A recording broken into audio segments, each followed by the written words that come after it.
Yeah! What is up? Welcome to Big Kid with Will Bryant, the show that makes you feel like a kid again. I'm your host. I'm Will Bryant. And I am recording this on March 16th, 2023. And to most people in the world, that date doesn't really mean much. To most. And then there are people of my ilk, people of my walk of life, people of my profession that look at this day as the day before everything goes to hell. And that is because, in case you are not aware, other than the host of Big Kid with Will Bryant, I am a bartender. And tomorrow, March 17th, is St. Patrick's Day. Now I know, for a lot of you people out there, that means it's a day of celebration. It's a day of joy. It's a day where we go out drinking and celebrating like there's no tomorrow. Because you know what people as a society excel at? It's finding an excuse to drink. We live in a country where half the population wants to build a wall. But come Cinco de Mayo, they're all wearing sombreros and drinking Coronas and taking shots of tequila and quoting Speedy Gonzalez. And come St. Patrick's Day, it's going to be a lot of people wearing leprechaun hats, red beards, running around saying Eringo bra. Because like I said, as a society, we excel at finding any reason to drink. So naturally, in honor of this Irish holiday, I'm here drinking Peronis, an Italian beer. It's not really because I'm trying to be anti. It's just what I like. It's what I like drinking. Here's the thing. There's going to be a lot of people that are going to be going out drinking this weekend. And as a bartender, I want to tell you, don't feel pressured into drinking Guinness and Jameson. Hell, I even thought about buying a 6-pack of Guinness and cracking open that Jameson downstairs that I have, just in honor of this episode. And I thought to myself, nah, why? Those aren't really my preferred drinks. And I know 'tis the season, but I always just drink what I want. So don't feel pressured out there to drink your Guinnesses or your green beers. In fact, please don't drink any green beers at all. But go ahead. Drink what you want. Enjoy. Imbibe. The reason that I'm here today is as a bartender, I'm asking you, I'm begging you, I'm pleading with you.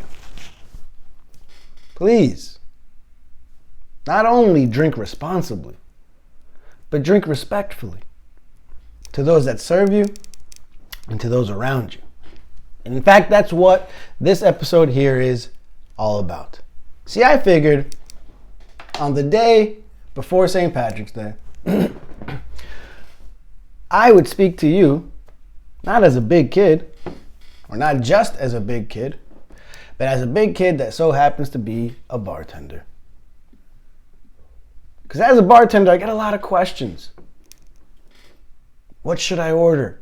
What does it mean when I order this? What pisses you off? What do you love? How much should I tip? I get a lot of questions as a bartender. Usually happy to answer them. But I've never taken the opportunity to take all those questions, put all my answers in one place for the world to hear. So I figured, why not do it on this week as we head into perhaps the biggest drinking day of the year, March 17th, St. Patrick's Day. So that's what we're going to do. Excuse me as I finish one Peroni and open up another. Consider that the first lesson, I suppose, of the day. Drink what you want. Drink what you want. Now, here's the thing. I'm going to be saying a lot of things about drinks later on, but that doesn't mean forget about lesson number one. Just drink what you want. If what you want to drink is a Long Island or a Dirty Shirley or a Bud Light, do it. Understand that there may be some thoughts about what you order. There may be some judgment, but you know what? At the end of the day, screw it. Drink what you want. Don't feel pressure to drink what you don't want. Don't feel pressure to drink if you don't want to drink at all. By the way, shout out to my sober people out there. Not even mad at you, man. Spoken as someone that's made a plethora of drunk mistakes in his life, not mad at the sober people out there in the world. You know, as I thought about this episode, there's a lot of things. You know what? I'll just come out and say, I've blatantly written down a bunch of things, random thoughts or trains of thoughts or instances or facts or whatever. I've written down a bunch of stuff pertaining to my life as a bartender. And I was going to take everything I wrote down in this notes app on my iPhone and try to turn it into this well-organized, cohesive outline for this episode. And then what I decided to do was the complete opposite. I took all those notes, just put it on a laptop, and decided, fuck it. Let's just go like that. Just a stream of thought kind of thing about the random things I wrote down as a bartender. Now, before I get into this, let's just a little background on my life as a bartender. I have been bartending for over 5 years now. I kind of lose track of time, but a couple of years for sure. At a couple of bars here in New York, mostly in Queens, but most recently now in Manhattan. And some busy places, some good bars, some very respectable cocktail programs. I'm lucky to say that I learned under some very talented bartenders. I am not calling myself a very talented bartender. I actually never have. I've always said that I've learned under some of the best that I've ever seen. And I've been to a lot of bars both before and especially after. And every time I go to a bar, I grow a little bit more pride for the places that I learned my craft and for the people that I learned under. I had some amazing teachers from the moment that I was a barback and food runner to getting promoted to server to finally getting a shot at bartender. And I'll always say that I learned under some amazing people. People say that I'm a good bartender mostly because of my ability to just talk. And go figure, here I am on a podcast where all I do is talk. Whether or not I'm a good bartender in terms of service, who knows? Because I'll be the first to admit, I ain't the nicest bartender around. I'm not that guy. I'm sorry. I'm not the smile 24/7 kind of guy. In fact, when I'm working my ass off, I've got this serious face, you know, and I'll just make sure that my drinks come out on time. If anything, sometimes my attitude is actually the reason that I do have regulars. They see the it's part of what they like about me. The fact that I'm cool with them, but not always the nicest person in the world. If anything, I may not be nice, but I am genuine. I am real. Regardless, I have now been doing this a couple of years, and I realized something. And it's something that everyone out there should really know. How you treat people in the service industry is a huge reflection upon your own character as a whole. I always tell people, one of my first jobs ever was working at Old Navy. All I did was fold jeans. I remember when I got a job at the flagship Gap store on 5th Ave, I thought, here's a step up, man. And you know what I did at Gap? Fold jeans. All day for 8 hours straight. And I would be folding jeans and watch people walk right up to the jeans that I was folding and tear them apart looking for their size and walking away empty-handed. And then I would fold those jeans up all over again.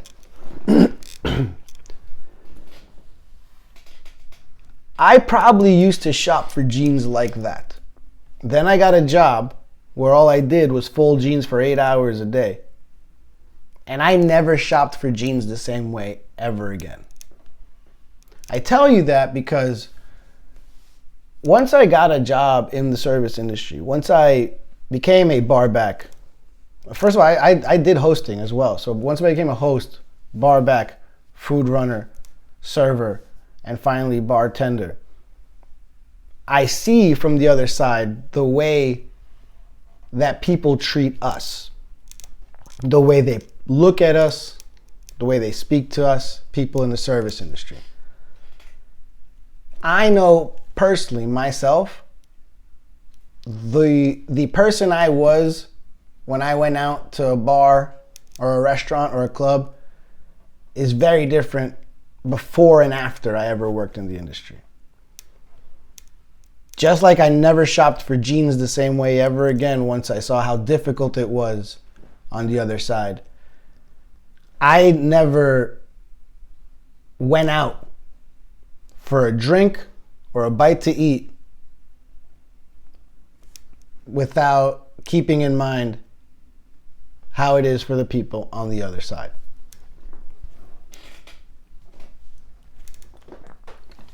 How you treat people in the service industry is a huge reflection on your own character. Because in my opinion, you've got to be a pretty big scumbag to choose to be arrogant or disrespectful to people whose job is to serve you in that moment. And I see it a lot, man. I see it a lot, unfortunately. There are, when I was writing a bunch of these things down, I wrote down so many obvious things that when I was looking it over, thinking of making an outline, I thought, man, I have to get rid of half of this because it's obvious. It's too obvious. And then I realized, if it was that obvious, why is it even in my notes in the first place? Why did I ever even experience this in the first place? And here's the thing. There's a lot of stuff that's obvious to perhaps normal human beings like myself and to you out there listening to this right now. But for every normal person you know, there's probably someone out there acting abnormally. For everyone with common decency and common sense, there's that uncommon person out there. And you know what? They go to bars too. So I'm going to start off with a couple of things that seemed obvious to me as big ass don'ts when you go to a bar. But for some reason, it's not known to the entire public out there. And there are still people that think that this type of stuff is okay. First of all, don't yell at us.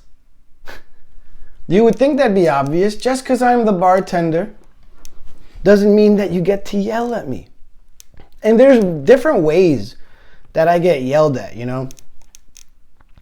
I get yelled at by the person that's like trying to be cool or hot shit in the bar, usually trying to impress somebody, because it's rare that it's not rare it happens when they're by themselves, but it's still. Yeah, I get this thing where I'll be bartending and there's this dude that's hanging around with a couple of his dudes, or of course with the girl, and to get my attention, he'll be like, yo! Or if you're in New York, the one that I love, yeah! I can't believe that I have to tell grown ass men that yeah is not an appropriate way to get your bartender's attention. This is not Dykeman. You're at a bar, bro. It's not okay to yell at me like that. Even if I'm not paying attention to you, because chances are I'm paying attention to someone else, something else. And either way, you know what? A proper, excuse me, or hey, how you doing? Hey, what's going on? Something like that. Way more civil, dude. Yeah. You might think it's funny. We think it's obnoxious and annoying. And we suddenly want to serve you least of all. I have a lot of experience working at very busy bars, to the point where the bar basically feels like a club. And I've once used the analogy that on nights like a Friday night or Saturday night at a club, a bartender may feel like he's in The Walking Dead, and the bar area is his like safe zone, and the bar table is that flimsy little, just knocked over one of my dolls.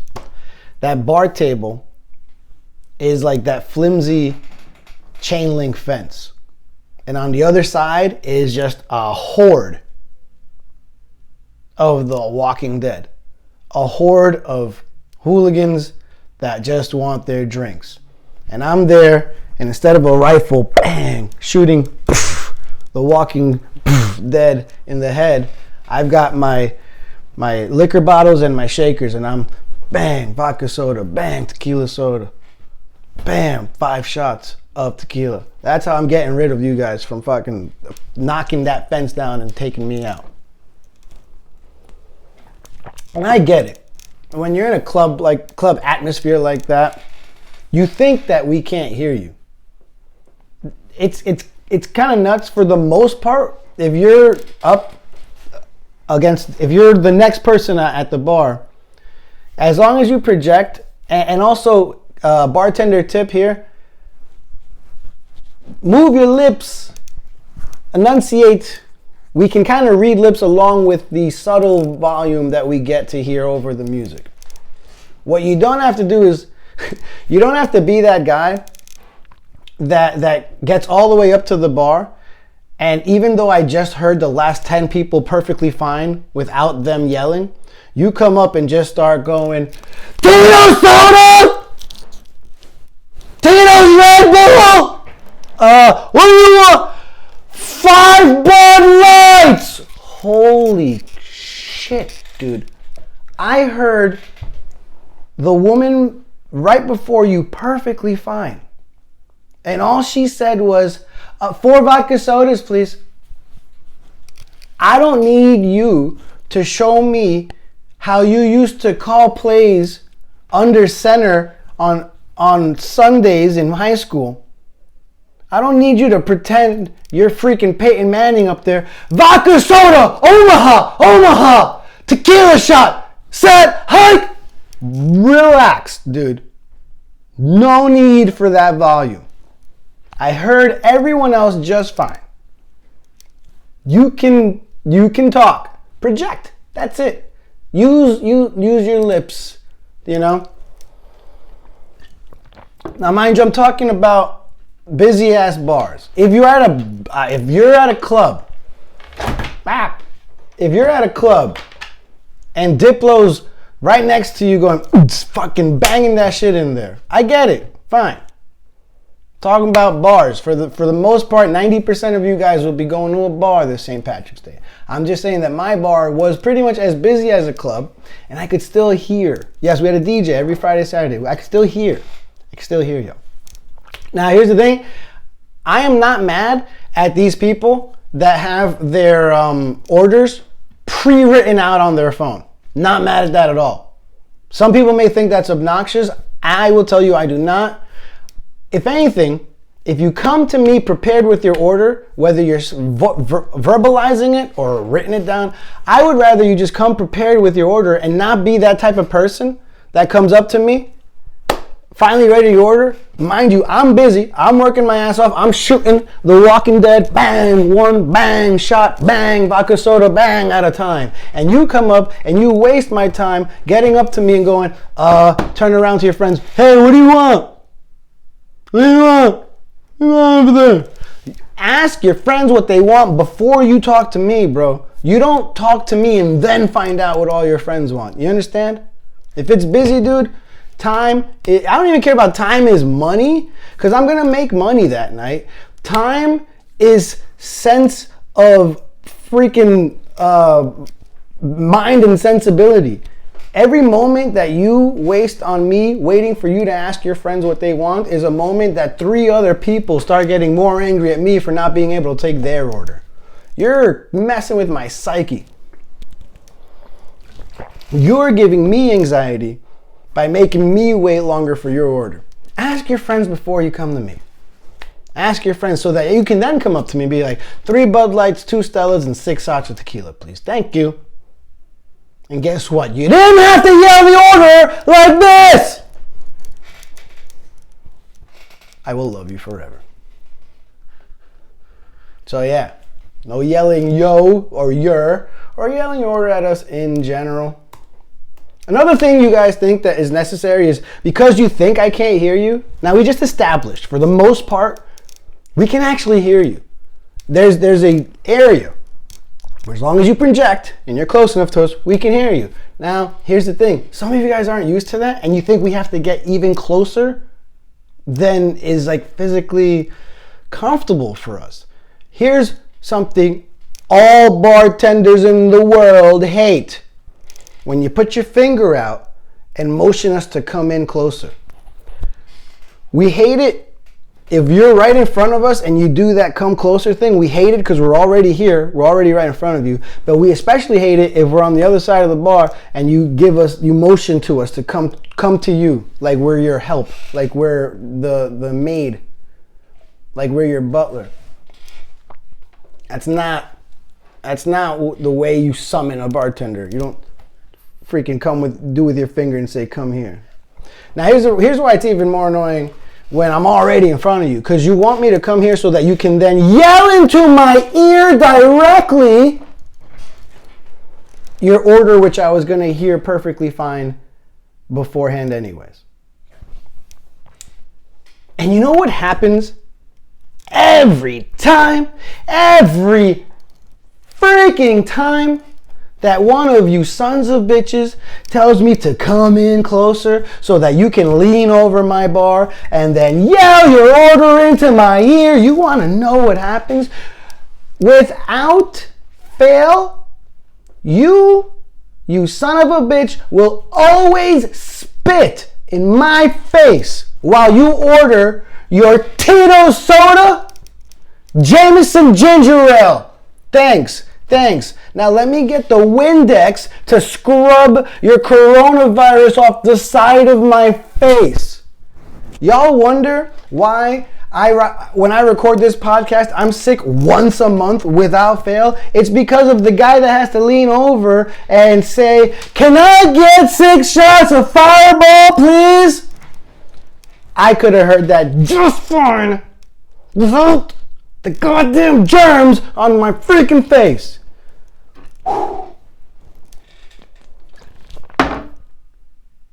Don't tell us to lean over the bar. Don't lean over our bar. The bar is there for a reason. It's so that, guess what? You don't climb on it. Go figure, my bar, not a jungle gym. What? I know. Man. By the way, I've touched like 3 of my bullet points. I've already had 2 capillaries burst in my brain. This is not a good ratio of bullet points to capillaries. Somebody Google how many capillaries are in the human body, because I'm about to burst them all.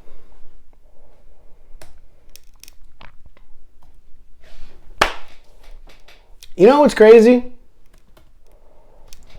That people will...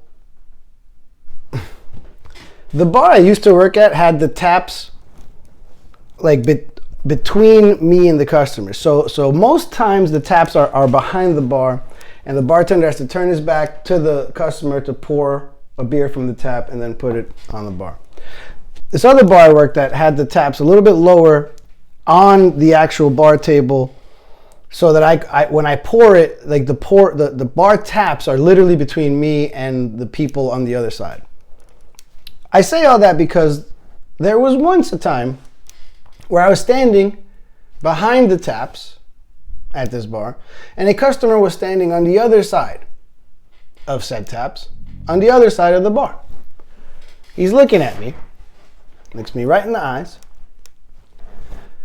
has to peek over our beers on tap to see me clearly, and then proceeds to ask me, "What beers do you have on tap?"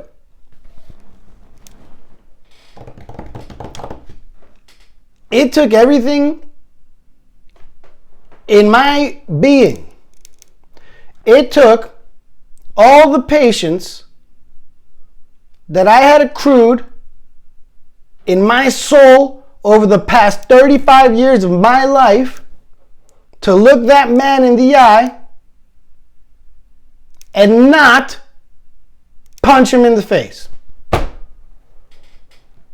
Obviously, an exaggeration. I wouldn't punch a guy for that, but what the hell?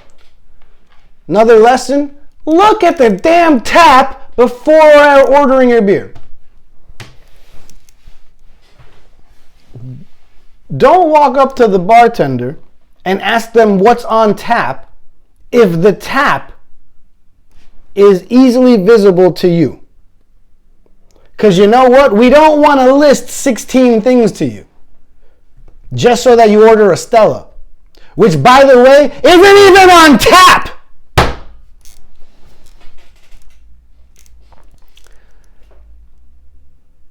While I'm on the subject, look at a menu. Because not only have I been asked, hey, what's on tap, more times than I want to know. Because you know what I'll tell you? The tap's right there. Or take a look for yourself, sir.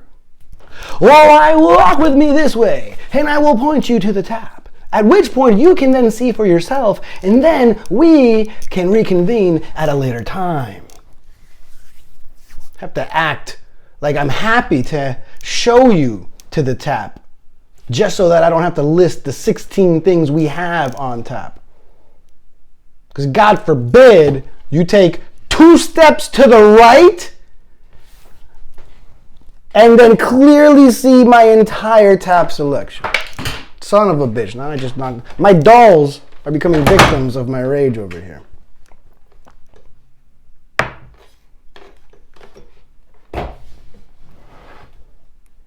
Look at what's on tap. Look at what's on the menu.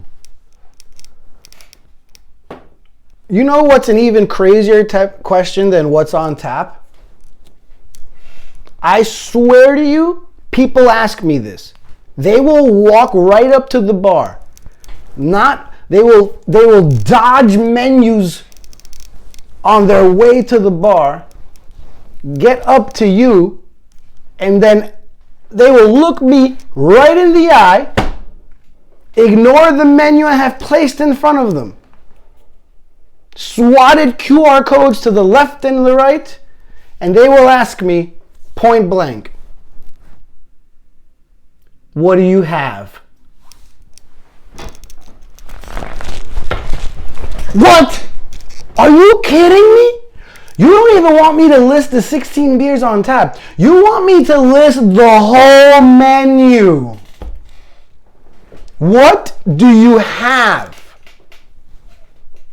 I've had people, grown ass adults, walk into the bar and simply ask me, what do you have? What I have is this sudden urge and desire to slap you across the face. That's what I have. But you know what I have to say? Honestly, I tell them, there's a menu. Everything I have is in there. And I walk away and I pretend to do something more important, even if that is polish a glass that has been polished 3 times already that day. What do you have?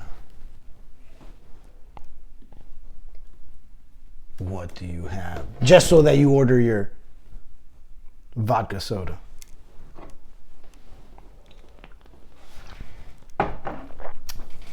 I mentioned QR codes earlier.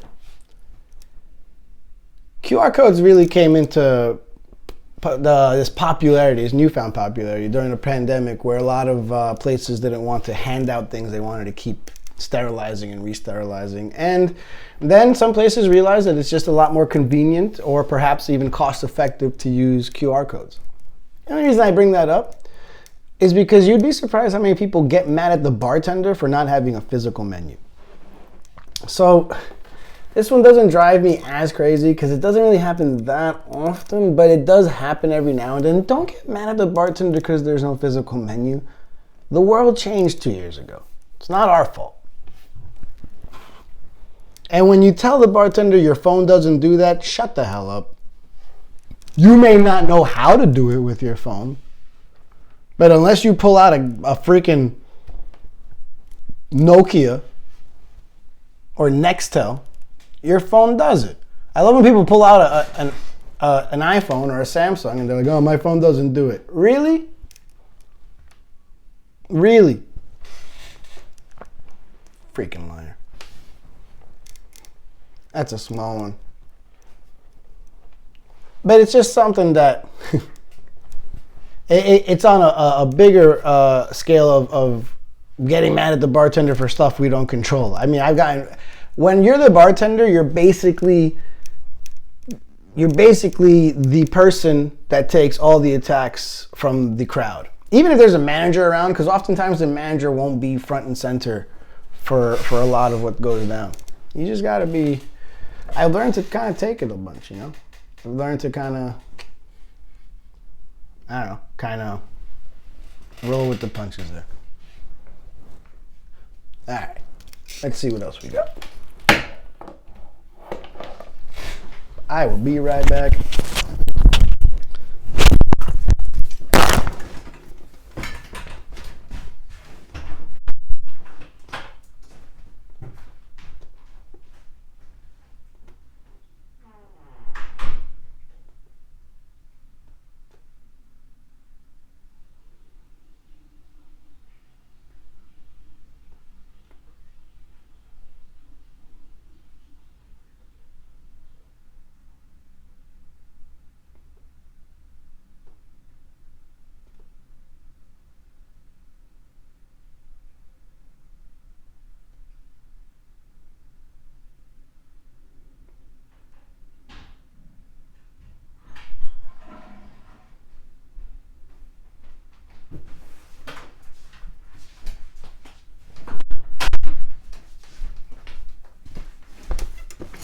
Yeah, what's up, my video audience?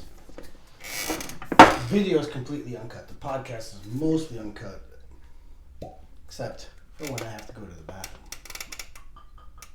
You hear that? Oh, that's some tequila pouring. Pour a shot of tequila before we get back to it. Oh, where's my thingamajig? Oh, it's in my shirt.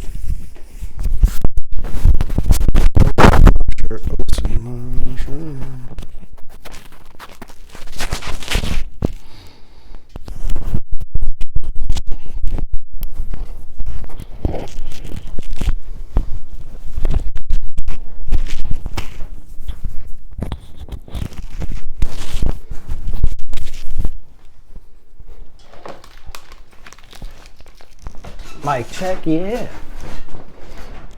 Yeah, we back at this. We back at this, baby. Alright.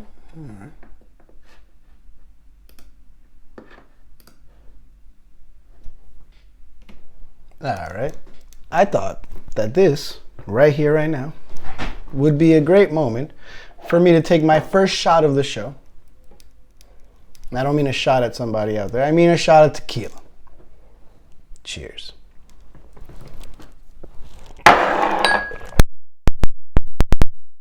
Now, first of all, thank you for brand new, just cracked it open right now, bottle of G4 tequila. Shout out to my boy James. By the way, shout out to my new father.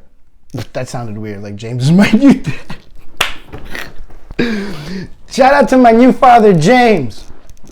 I'm replacing my old one. Figured I had a Puerto Rican one for the last 30 years. I could use a Korean one now. See what that's like.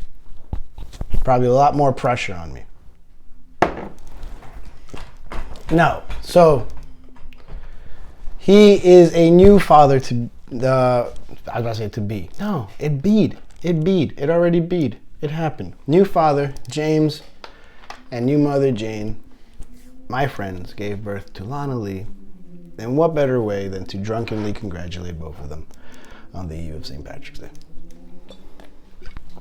Congrats, James. Love you. Thank you for the tequila. We are here, me, myself, and I are here talking about being a bartender and the do's and don'ts every time you go to a bar. And I started off with a lot of what I thought were obvious ones, but still, you know, I guess things I have to tell people. You'd be surprised. You'd be surprised what people don't know. Here's something that you might be doing yourself at a bar that you don't realize kind of drives us a little crazy. You ever go to a bar and they have these coasters that feel pretty almost disposable, you know? Kind of like if you're using it all day, by the end of the year, your stay there at the bar, there's nothing you can do but throw it out. Are you one of those people that starts taking that coaster and just rips it little by little, making little tiny paper balls out of said coaster? Perhaps it's not even a coaster. Perhaps it's a napkin. And you can't be at a bar without keeping your hands active. So you just start ripping and ripping and ripping. And little by little, you develop a nice little cluster of ripped up paper balls made out of napkin, or the covering of a paper straw, or the coasters I mentioned before. And then you leave, and guess what? I have the pleasure of not only cleaning up after your dirty glasses and plates, which is normal for my job, but now this little winter wonderland you created with your hands you needed to keep active, just more garbage for me to clean up. Ripping up napkins and coasters and little annoying. A little annoying for us over here on this side. Maybe don't rip up every little piece of paper that's in front of you. I don't know. Dude, if you visit your friend's house, do you just rip shit up and then leave it for him to clean up? Who does that? That'd be really weird. If you just came over to my crib. Now, I like hosting my friends at my crib a lot. And you know what? I'm lucky, and to my friends' credit, I will say this publicly and out loud for them and the entire world, because the world listens to my podcast, to hear, they do a great job of cleaning up after themselves after I host them. They're really great. at like whoever's like the last like handful to be left, which is usually till like 4 in the morning, 5 in the morning, they're great at going around and cleaning up after themselves. And if Dave is the one that passes out till the next afternoon, my basement is basically spotless by the time he leaves.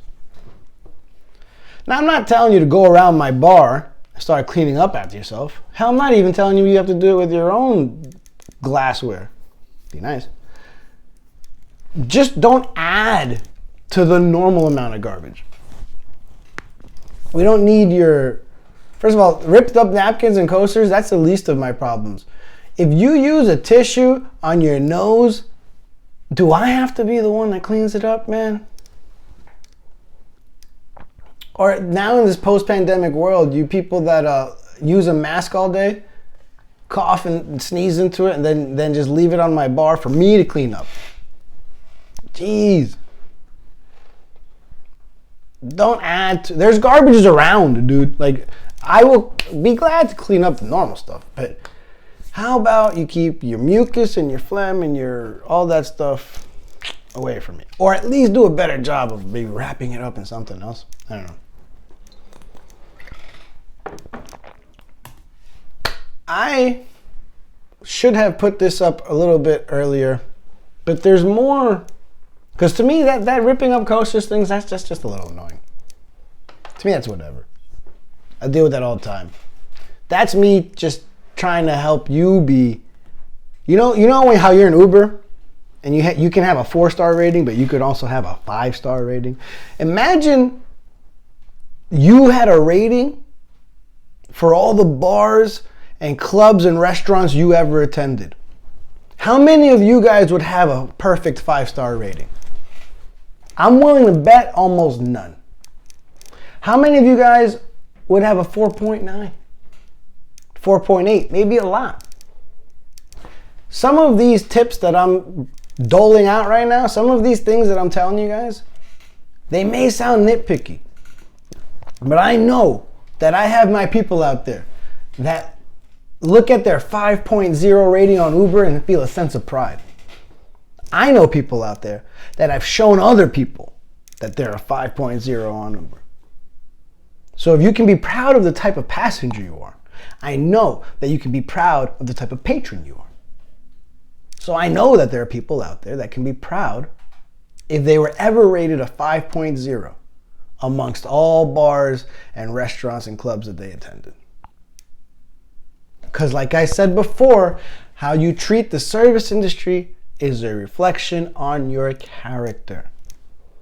And could you imagine if on Tinder or Hinge or whatever app you use, you would see this hot chick or hot dude, and then you see that they're rated a 1.4 by every bar, club, or restaurant they ever went to? Wouldn't you immediately think, holy cow, huge red flag, something wrong with them? Hell, when you're out on a date, if one person is paying, if you guys are splitting the tab, if you can, check how much the other person's tipping. That's you know what? Tipping. I think it's about that time of the show that we get into tipping. I don't know who out there has to hear this. Maybe you don't know. If you're in the service industry, meaning if you're a bartender, a server, a barback, most of what you make is based off tips, especially bartenders and servers. In fact, for bartenders like me, my hourly wage is essentially null and void. It doesn't matter at the end of what I make. The more a bartender makes in tips, the more the state will tax their hourly wage. It's not like, see, before I got in the industry, I used to do this like financial math about how much I might be able to make as a bartender.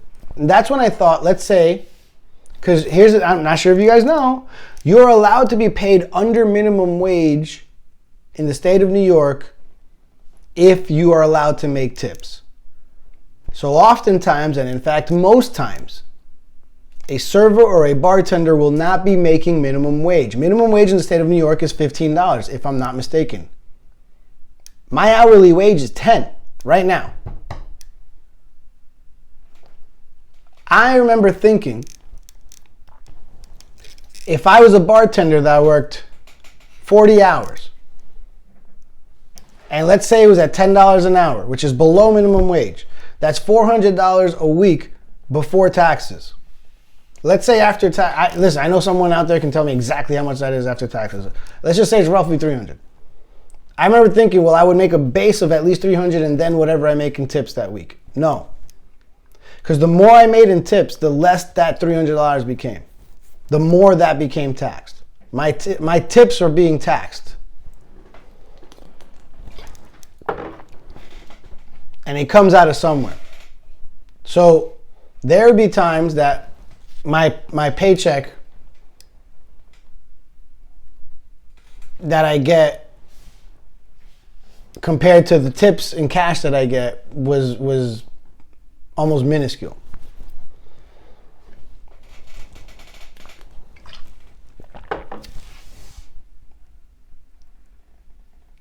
Now, the reason I say all this is because if you don't know that tips is the way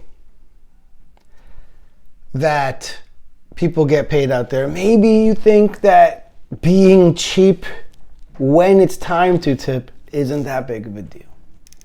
I don't know. But I will say this. As someone who lives off of tips, you need to know,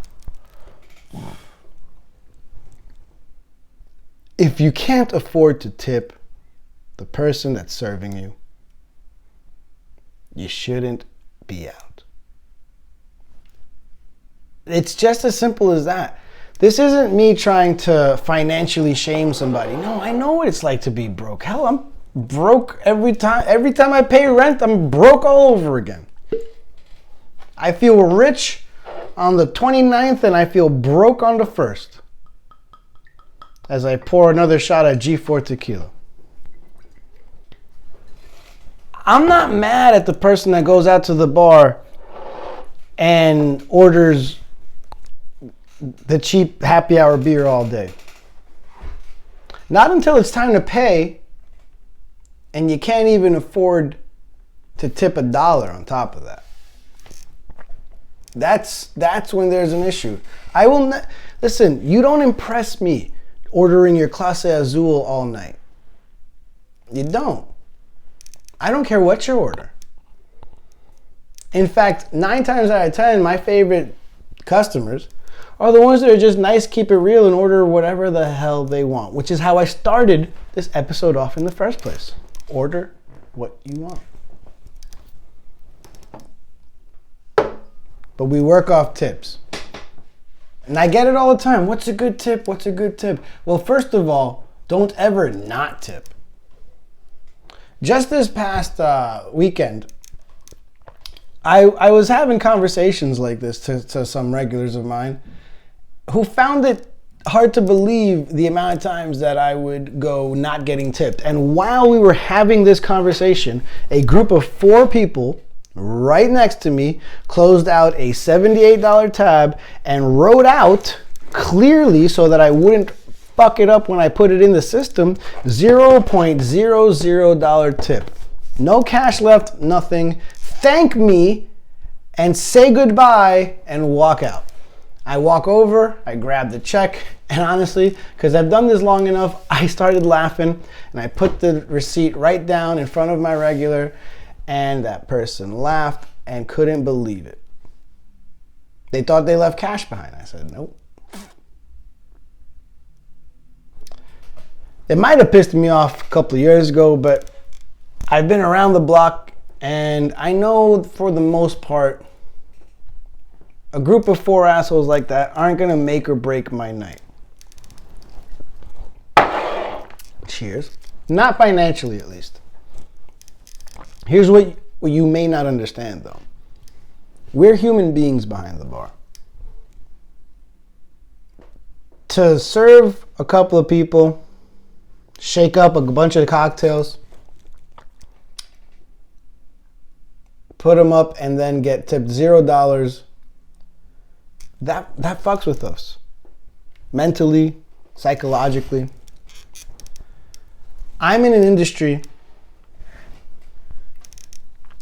where people on the other side of the bar think it's okay to tell me to smile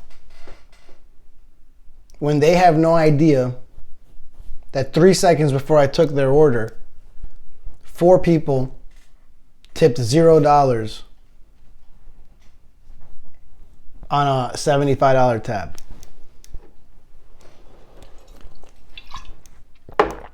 I remember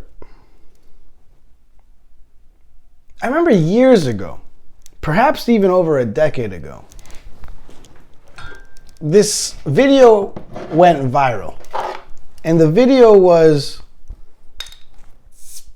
cheers to Italy. The video was simple but effective. And all it did was follow an attractive woman as she walked around New York City. And it pointed out all the catcalls that woman got, as all she did was walk around. And amongst one of the most common things that was said to this woman as she just tried to mind her business and walk around New York City was, smile. Why ain't you smiling? It's such a pretty day. Why ain't you smiling? They don't realize that she's been sexually harassed for pretty much every city block that she's had to walk on this day. She just walked right by someone being an ass to her, objectifying her. And 3 steps later, she walks up to you who wonders out loud, hey, why ain't you smiling? So another lesson to you guys out there, don't ever tell your bartender to smile. I know that maybe, perhaps, probably, if we were excellent at our job, we probably would be. The best people in the service industry probably do have a smile on 24/7. The best people in the service industry probably excel at smiling at all occasions and all situations. And I honestly, as someone in the industry, wish I was able to smile in the moments that I find it impossible to. But I don't have that talent. I don't have that ability. If you piss me off, it's very difficult for me to smile. If I feel sadness, it's difficult for me to smile. If I feel anxiety, it's difficult for me to smile. All emotions I feel behind the bar.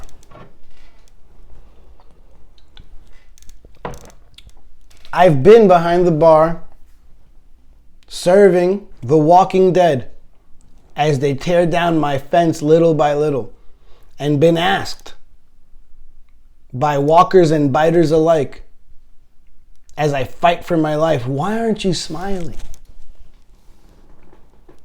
And I didn't know how to respond before. But then a friend of mine,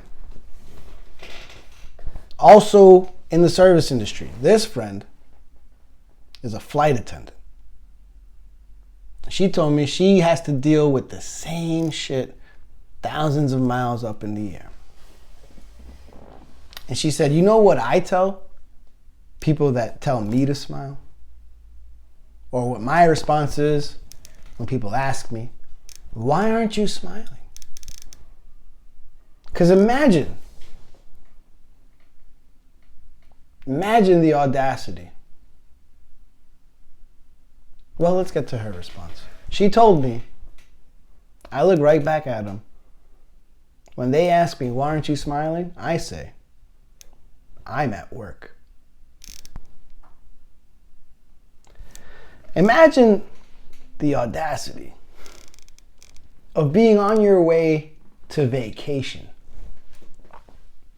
on your way to a nice hotel, away from all of your troubles, all of your worries, and you ask the person that's bringing you your travel-sized vodka and your neck pillow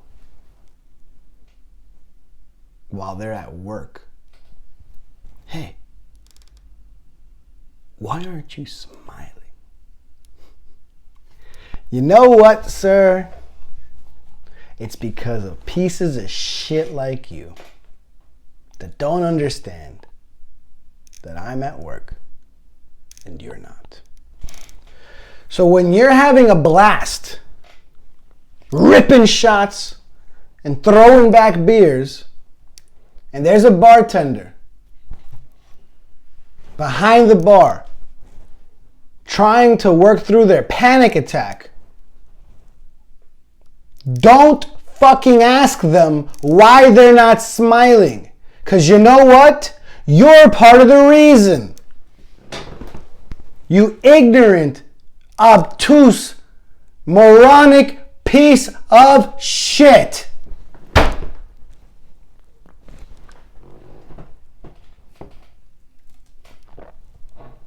You want to know why I'm not smiling? Because of people like you.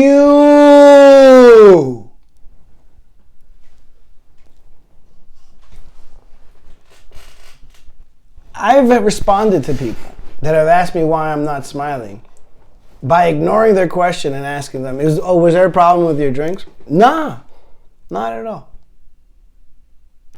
So we're good then? Yeah. All right, cool. Don't worry if I'm smiling, dude. Don't worry if I'm smiling.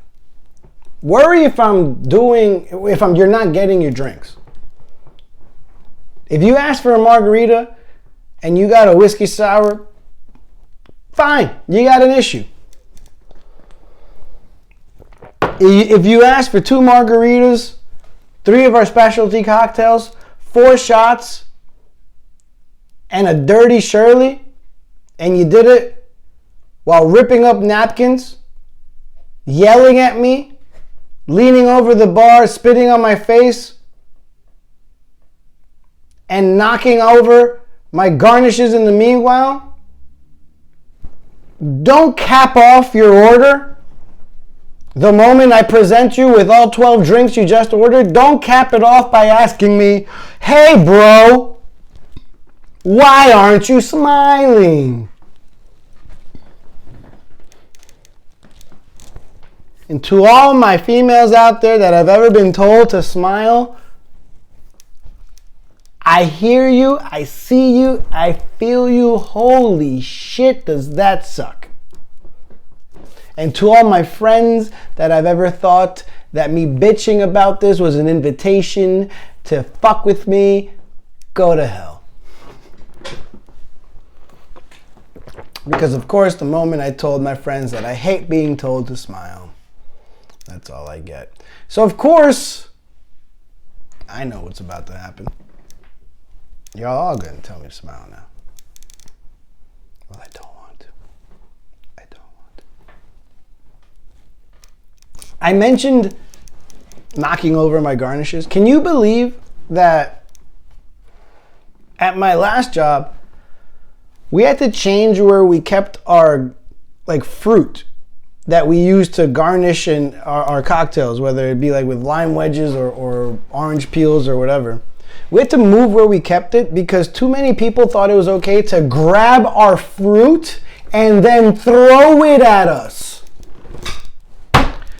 So another lesson, don't grab our fruit. First of all, that in and of itself should be a lesson. Don't grab anything from our bar, actually. That has to be its own chapter. Because you guys think it's okay to grab my garnishes, my tools. Definitely don't grab my alcohol. But don't grab anything on our side of the bar. Napkins, go for it. go for it. This one, you have to be told this because I can't believe some people didn't know this. No, it's not okay for you to reach into my garnish tray and grab a lime for yourself. No, it's not okay. You may think, hey, I'm busy. All I need is a lime, so I'm just going to reach in there. Here's the thing. We don't know where the fuck your hands have been. I don't want you to go from having your fingers down your girl's pants and then walk over to my bar and reach into my garnish tray just because you need a lime for the tequila that you just ordered. No, I don't know where your hands has been. As a bartender, I'm washing my hands constantly. My hands are constantly underwater. In fact, on busy nights, my hands are underwater so constantly that I will develop pruny fingers. That's not the case for you. Whether you were with your dirty ass girl, whether you just gave a dap to your dirty ass boy, or you went outside to smoke your dirty ass cigarette, I don't know where your hands have been. So you shouldn't put them in my garnish tray where I have fruit that I'm then going to distribute to every single person in the entire room.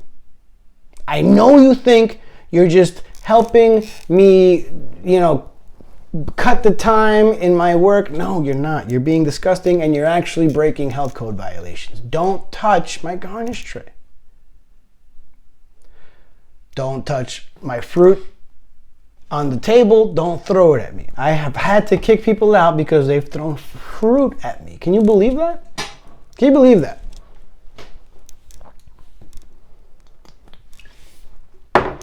People have thrown things at me.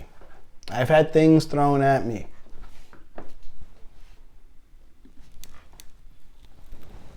I'm going to get to things being thrown at me in just a second, but don't think that I forgot that this little mini rant started about tipping. Let's go back to tipping. We already established, if you can't tip, you don't go out. It's as simple as that, man. If you can't tip, you don't go out. Okay? If you can only tip a little bit, it's up to you to cut the night off to the point where you can tip. There's very rarely will we look at someone that can't tip and think of you fondly. In fact, I just had someone the other weekend tip me poorly, but apologize for not being able to tip me better. And if you apologize for something, like that's the moment that you flip things around. You tip poorly and you don't run off and you say, you know what, I wish I could tip more, but I can't. You know what you're going to get from me? Don't worry about it. Because, like I said, that one tip normally won't financially make or break my night. But psychologically, it can have an effect on me. And if you do tip me poorly, but act like a human being about it, acknowledge it even, that actually does mean a lot to us bartenders. It does. Being treated nicely trumps anything else. It is a little weird when you're super nice to us, then tip us badly and then just fuck off, which happens a lot. But being treated well, being treated nicely trumps most. So this guy tipped me poorly, then found out that I was a wrestling fan and said, oh, I'm thinking about going to Boston next weekend for Raw. Should I go? And I was like, yeah, I guess. Why not? If you can, go for it. And in front of me, he books tickets to Raw and transportation there and back. This is the same person that minutes earlier said he wishes he could tip me more. Then the next time that guy comes in, he wonders why I'm not as nice to him as I was before. Listen, it's not because he tipped me badly. It's because you just blatantly lied to my face.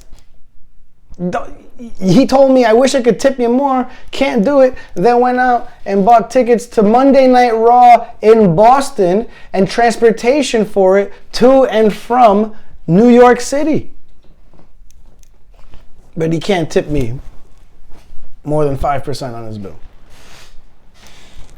For anyone wondering, 15% is the standard minimum for tipping. I know a lot of people think that 15 is like the maximum. No, it's the minimum.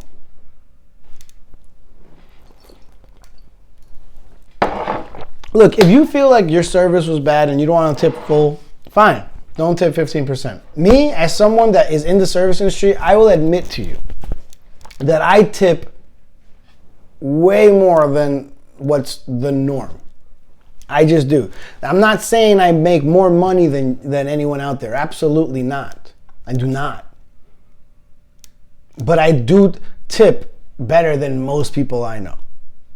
And it's not for any other reason than because I make my money off of tips. It's just the way it is. Oftentimes when I go to a bar or a restaurant, once I pay the bill, I am then offered another round, another shot. My girlfriend has pointed out to me that one of her favorite things about going out with me is seeing the difference in how I am treated before and after I pay the bill.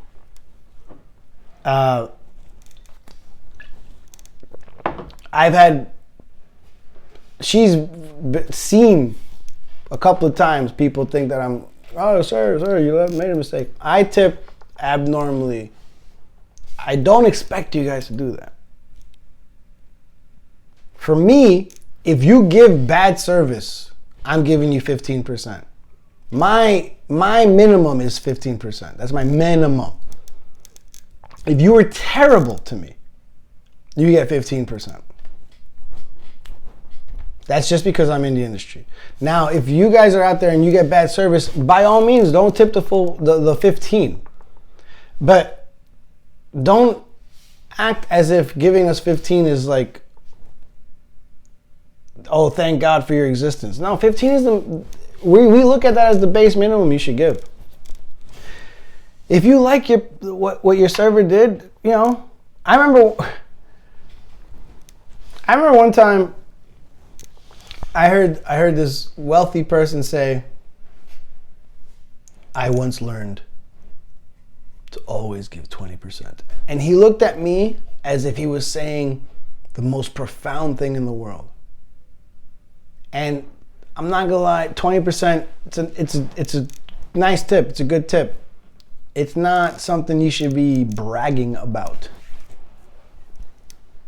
I'm talking about this because a lot of people that I know ask me, what's a good tip? What's a good tip? What's a good tip?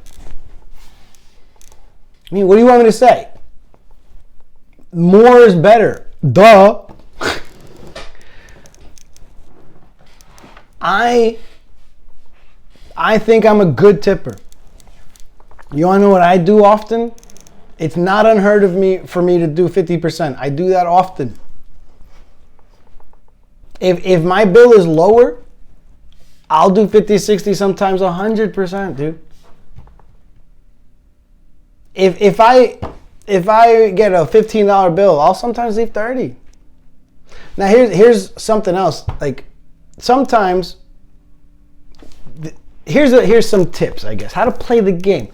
It's all about the game, and now you play it. I like to pay cash if I can, knowing that more often than not, a bartender will be able to take the cash home right away, whereas credit card tips, they have to wait. Let me explain that real quick for you guys. When you tip in cash, that bartender that closes the bar that night, more often than not, is counting those cash tips and then dividing them up however he has to divide it up, and then that bartender is then able to take those cash tips home by the end of that shift that night. If you're tipping in card, meaning if you paying with a credit card and then you leave your tip in a card, that bartender's not seeing those tips until it's in his paycheck whenever he gets paid, whether it's weekly or bi-weekly. And here's the question, like you guys always ask, is it better to tip in cash over card? The answer is unequivocally yes. And here's why. I just said the bartender gets to take it home that day. That's advantage number one. Advantage number two, he takes that cash tip home that day. That dollar that $10, that $20, untaxed, essentially. You tip that same amount in credit card, beyond the shadow of a doubt, it's being taxed.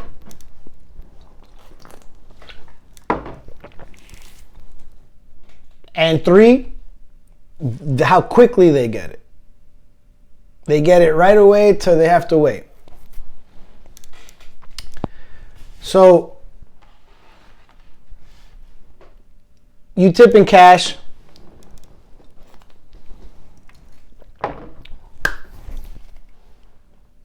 Man, what was I talking about?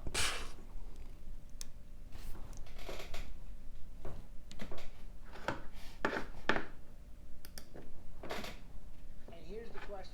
You guys always ask, is it better to tip in cash or the card? The answer, if I get a $15 bill, I'll sometimes leave 30. Now here's something else. Like some tip in a card, they get it right away till they have to wait. I literally forgot what I was talking about, so I'm trying to hear what I was talking about.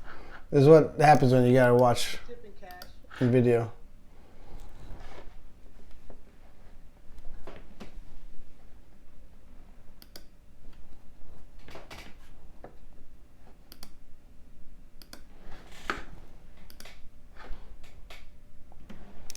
All right, so it's funny. I lost my train of thought, and I had to remember what I was talking about.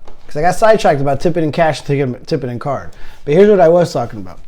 Something that I'll do at a bar is I'll order something, and even though I know I'm going to be there for a little while, instead of opening a tab, I'll pay for the first round right away in cash.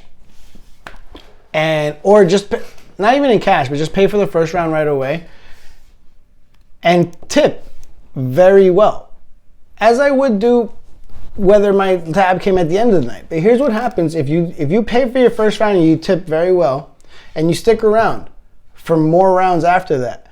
The bartender now knows that you're a good tipper. So what's going to happen is that he or she will treat you better. It's just what happens. If I'm bartending and somebody orders, let's just say 4 cocktails or even 4 beers, and they close out that tab, and I see that they tipped generously, the next time that they want to order, you're damn right I'm paying more attention to them.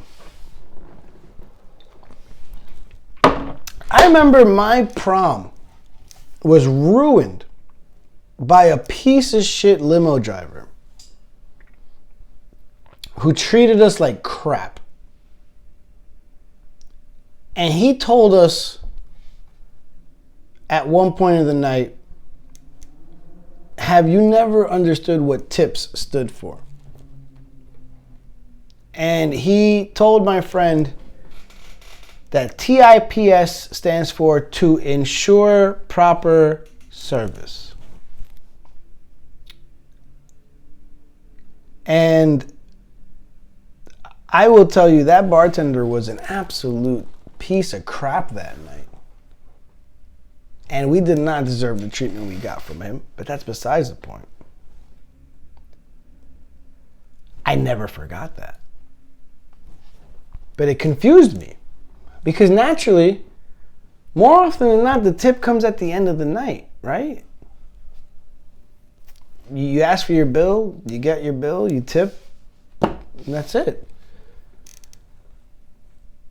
This limo driver on my prom night got me thinking about the preemptive attack.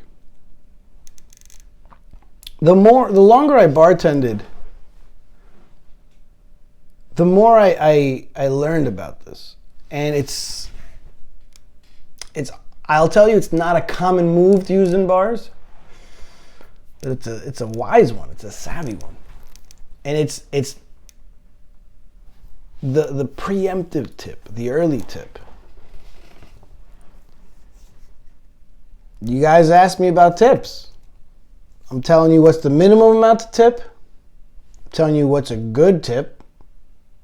Anything above 15 is better than nothing. But to me, if you give me 25, I look at that as a good tip. 20, I'm like, all right, cool, thanks. 15, bare minimum. As a bartender, that's what I'm saying. You give me 15, bare minimum. 20, thank you. 25, cool, appreciate you. 30, all right, now we're talking.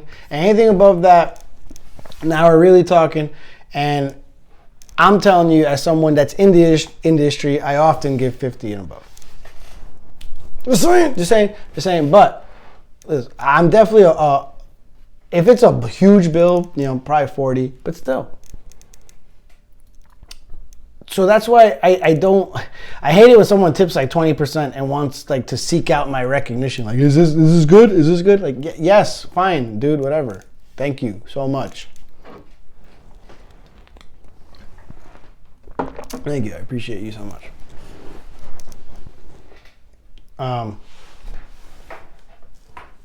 So yeah, I appreciate the good tips, the bad tips, whatever. All tips are good.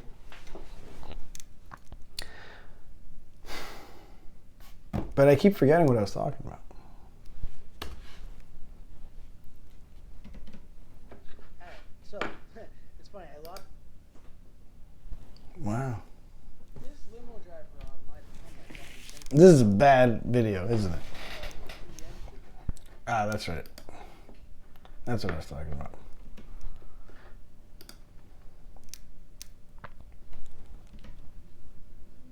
So yeah, so there's the minimum amount of tips. There's what's a decent tip to a good tip. Now, let's talk about the savvy tipper. Here's the savvy tipper. It's kind of like what I was talking about before. Sometimes I prefer to open up tabs, but sometimes I like to close out my first tab just to establish to the bartender that when you're dealing with me, you're dealing with a generous tipper. And it goes back to that piece of shit limo driver, to ensure proper service. Like a preemptive strike against bad service. So if you really want to be treated well,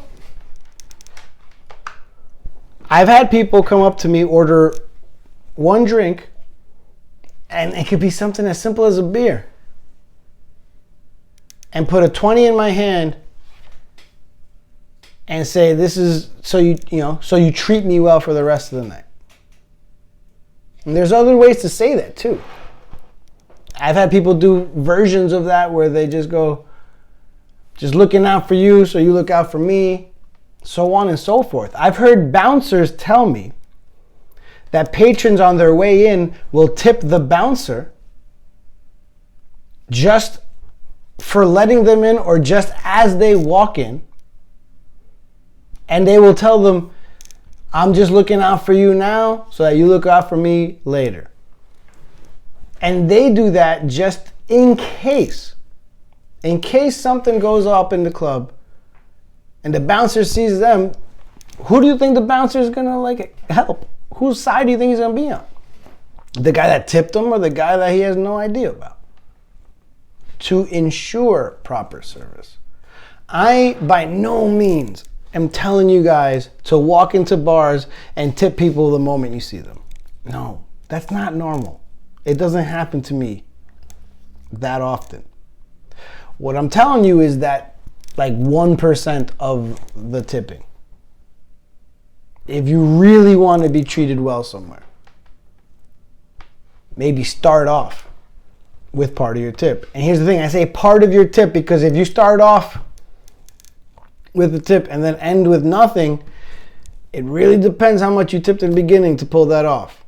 All right? If you give me a $20 tip in the beginning of the night and your tab is over $150, then you didn't really tip that well, did you?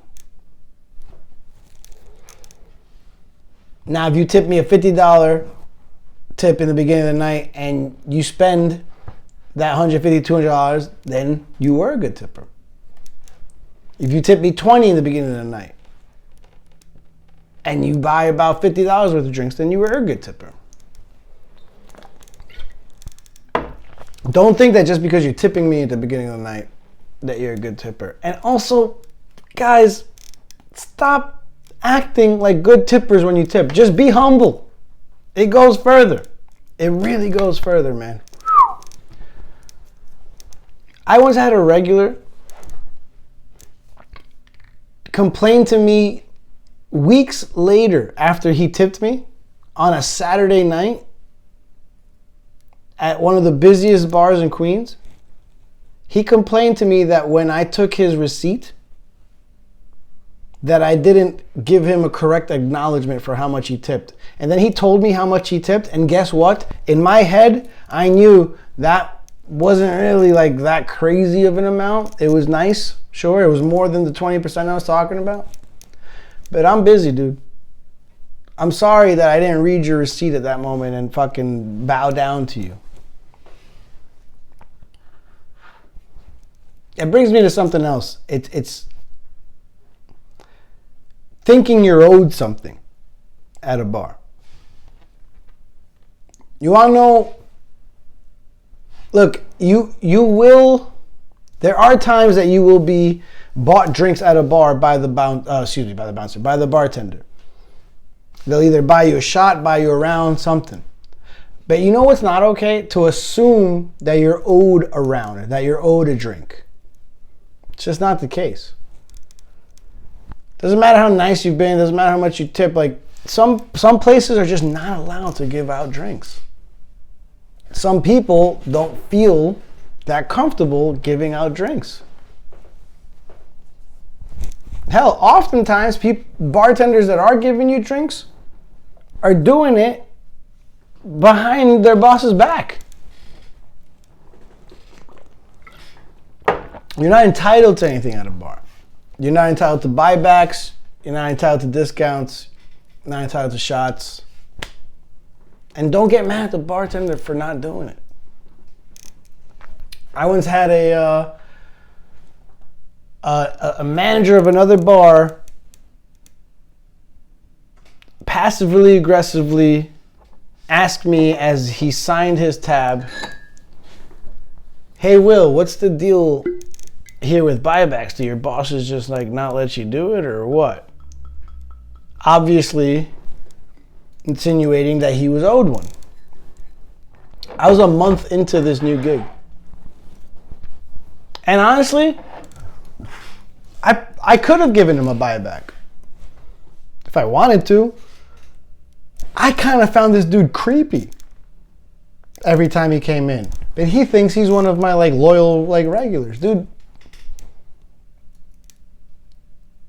don't ever assume that you're owed something from the bartender.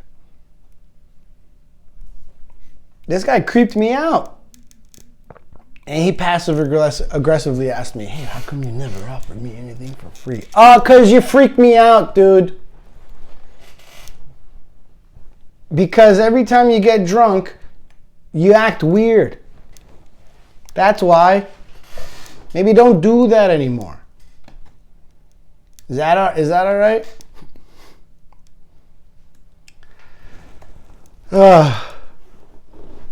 You want to know what's another one of those things I thought I never had to say out loud? Don't ever grab your bartender. No, it's not okay to grab us, to touch us, no, none of that. None of that. No matter how long you've been waiting for a drink, no matter if you feel like you've been ignored by me, don't ever put your hands on me. Just like I would never put my hands on you, man. It's never okay to reach over the bar and grab your bartender. It's happened. Both men and women alike. And you know what? I felt just as offended. I felt just as violated. Whether it was a man or a woman that reached over the bar and grabbed me. I never, there's few moments in my career where I felt more violated than that. You might be wondering, why in the world would anyone do that? Now, if I'm this bartender at one of the busiest bars in Queens, and you guys are the Walking Dead, just trying to get my attention,